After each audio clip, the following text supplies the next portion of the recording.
में एक जीजी ने एक बात लिखी है, अब वो ढूंढना पड़ेगा पत्र को। उसमें उन्होंने लिखा, गुरुजी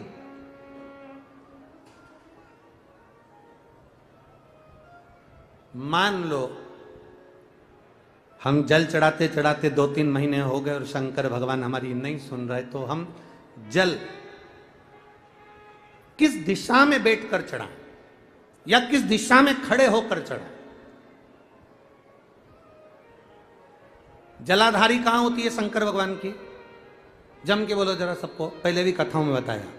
शिव जी की जो ये शंकर भगवान का शिवलिंग है, ये जलाधारी जो पानी बहने का स्थान है, पूरब पश्चिम उत्तर दक्षिण, इसमें से जलाधारी किस ओर जाती है? उत्तर की ओर। कहां जाती है? जम के बोलो जरा, उत्तर की ओर। केवल भारत की भूमि पर एक शिवलिंग ऐसा है जिसकी जलाधारी दक्षिण की ओर है, वो केवल उज्जैनी के कालाधिपति महाकाल बाबा हैं, जिनकी जलाधारी दक्षिण में। बाकी के दुनिया में जितने आपको शंकर के मंदिर मिलेंगे, जितने शिवालय मिलेंगे, सबकी जलाधारी कहां पर रहेगी? जम के बोलो जरा, उत्तर में। उत्तर की ओर जलाधारी रहेगी, उत्तर में। पूरब पश्चिम में नहीं, दक्षिण में नहीं, उत्तर की ओर जलाधारी रहती है। तो बेटी ने पूछा कि गुरुदेव अगर मान लो हमें जल चढ़ाता चढ़ाता इतना दिन हो गया और बाबा नहीं सुनी दिया, तो हम कई करें? अब उसने तो, बेटी ने तो अपनी भाषा में, राजगढ़ की भाषा में लिख दिया कि हम काई करें। अब तुम बताओ।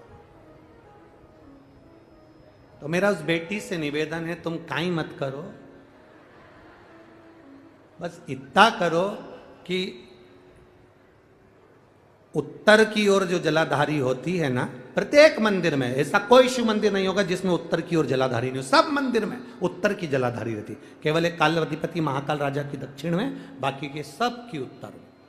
तो अगर बाबा नहीं सुन रहे हैं तो बेलपत्री एक अशोक सुंदरी वाली जगह पर चढ़ाकर, दूसरी बेलपत्री बाबा देवादिदेव महादेव को, ये डंडी का मुख अशोक सुंदरी के यहाँ चढ़ाओ तो उत्तर की ओर। ये जो आप बेलपत्र चढ़ाओगे शिवलिंग के ऊपर, इसकी डंडी का मुख भी उत्तर की ओर। और तुम जब बैठो तो दक्षिण में बैठना। कहां पर बैठना? यहां बैठोगे तो यहां से जो पानी बह रहा है, आप कहां बैठोगे? जैसे ये पानी यहां बह रहा है तो तुम्हें कहां बैठना है? इसके इधर। ना तुम्हें इधर बैठना है ना तुम्हें उधर बैठना। कहां बैठोगे? दक्षिण में। दक्षिण में बैठोगे तो तुम्हारा मुख कहां हो गया?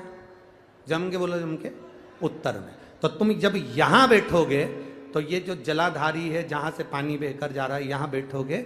और जब आप जल समर्पित करोगे, जल चढ़ाते चढ़ाते एक बार थोड़ा सा आगे बढ़कर जल की धार को अशोक सुंदरी तक लेकर जाना। ये लगभग तुम 2 या 3 महीना कर कर देखो, मेरा बाबा तुम्हारा हाथ जरूर पकड़ेगा, निश्चित है। वो बल उस स्थान से प्राप्त होगा, वो स्थान, क्योंकि प्रत्येक जो जलाधारी होती है वो उत्तर की ओर होती है, प्रत्येक जलाधारी।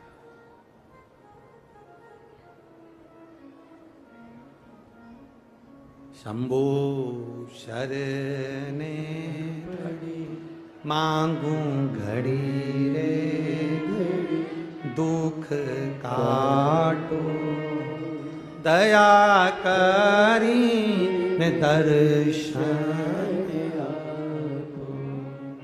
2 बेलपत्र समर्पित करना। बेलपत्र की डंडी कहां होना चाहिए? अशोक सुंदरी पर चढ़ाओगे वो वाली, उसकी डंडी कहां हो? उत्तर की ओर। शिवलिंग पर जो बेलपत्र चढ़ाओगे उसकी डंडी कहां हो? उत्तर की ओर। तुम कहां बैठोगे? दक्षिण में। तुम्हारा मुख कहां हो? उत्तर। अर्थात जहां से पानी बहकर जा रहा है, हम इधर बैठे तो जैसे ये जल उधर बहकर जा रहा है तो हम इधर बैठकर बाबा को जल समर्पित करें। और जल चढ़ाते चढ़ाते अपने कलश को थोड़ा सा आगे बढ़ाएं, जिससे अशोक सुंदरी तक वो धार जाए और वापिस शिवलिंग पर चढ़ाकर हमारे पास वो कलश वापिस आए। ये धार का महत्व समझो।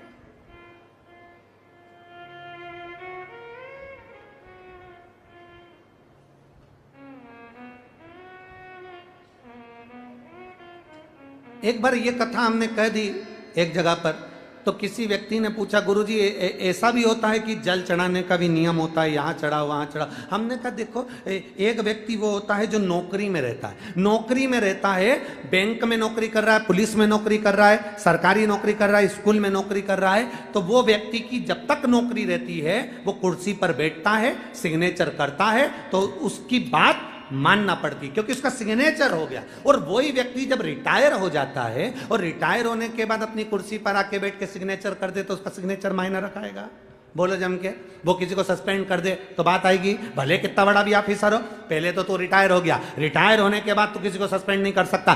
कुर्सी जब तक तेरे पास है, पद जब तक तेरे पास है, तू जब तक नौकरी पर है, तेरे सिग्नेचर का मूल है। तो ऐसा हमारे यहाँ भी स्थान बताए गए कि यहाँ बैठकर जब आप सिग्नेचर करोगे, मतलब यहाँ बैठकर जब आप जल चढ़ाओगे, तो वो जल मेरा महादेव स्वीकार करता है और उससे तुरंत फल की प्राप्ति हो जाती है। ये सिग्नेचर।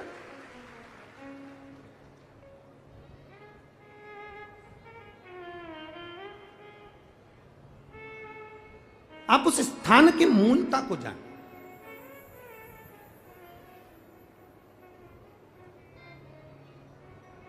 तैतीस कोटि देवता जहां से जल बहता है उत्तर की ओर, 33 कोटि देवता विराजमान होते हैं। हम कई बार जल चढ़ाते हैं, तो हमारी आदत क्या होती है, कई बार जल चढ़ाने वाले जितने लोग हैं, जैसे हमारी आदत क्या है, ये शिवलिंग है, ये जलाधारी, तो हम यहाँ बैठ जाते हैं।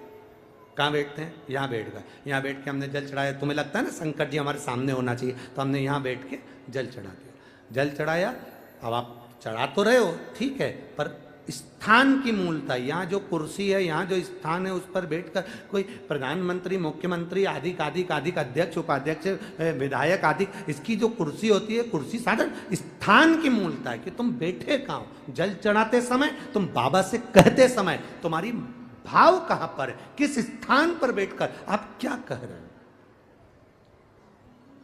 एक व्यक्ति चौराहे पर खड़ा होकर खूब भाषण दे, खूब के, लोग उसकी बात मानेंगे क्या? जम के बोलो जरा, नहीं। और वही व्यक्ति जब किसी व्यास गादी पर बैठ जाए, किसी स्थान पर बैठ जाए, जब वो अपने भगवान की बात करे, ज्ञान की बात करे, तो लोग उसकी बात मानते, थोड़ा बहुत मानेंगे पर मानेंगे जरूर। सबको मालूम है बड़बड़ करे, फिर भी अच्छी जगह पर बैठा, स्थान पर बैठा, उसकी मूलता, उस गादी की मूलता, उस स्थान की मूलता बढ़ गई। बाजार में चाय 5 रुपए की, यहीं से जाओ बाहर 5 रुपए की चाय, आगे पहुंचे होटल पे 10 रुपए की, और अच्छी होटल पे 20 रुपए की, और अच्छी होटल पे 30 रुपए की, 5 स्टार होटल में 150 रुपए की। चाय वही है, दूध वही है, शक्कर वही है, पत्ती वही है, कप वही है, गिलास वही है, बस चाय की कीमत बढ़ गई। यहां थी 5 की, वहां पहुंचे 10 की, और 5 स्टार में 150 की। उसी तरह शिव के आसपास में बैठने की जगह, कहां बैठकर हम कौन सी आराधना करें, कैसे हम महादेव से अपने दिल की बात कह दें, ये जगह की मूलता कह देती है कि तुम्हारी कीमत कहां बढ़ सकती है। किस स्थान से बैठकर हम शिव को जल चढ़ा लें कि शंकर हमारा हो जाए, शिव के भाव हमारे आनंद में हो जाए।